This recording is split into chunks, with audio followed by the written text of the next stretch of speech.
Amerika cuba paksa.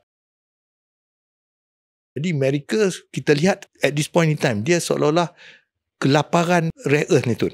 Kalau kita tengok macam mana dia dengan Zelensky tempoh hari Tun.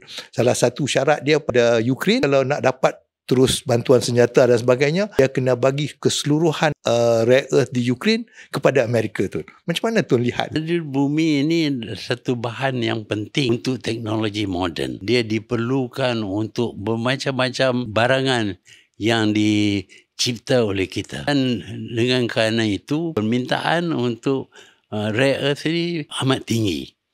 Jadi yang mempunyai banyak rare earth ini ialah negara China. Negara China mengenakan syarat tak boleh keluar barangan dia ke negara lain.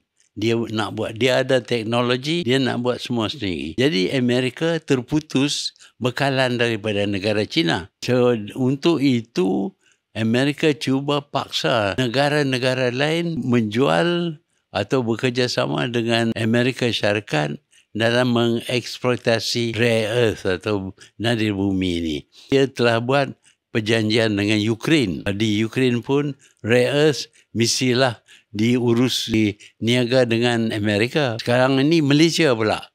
Malaysia juga dipaksa berjanji supaya rare earth kita diuruskan, dibangunkan ataupun dieksploitasi oleh Amerika.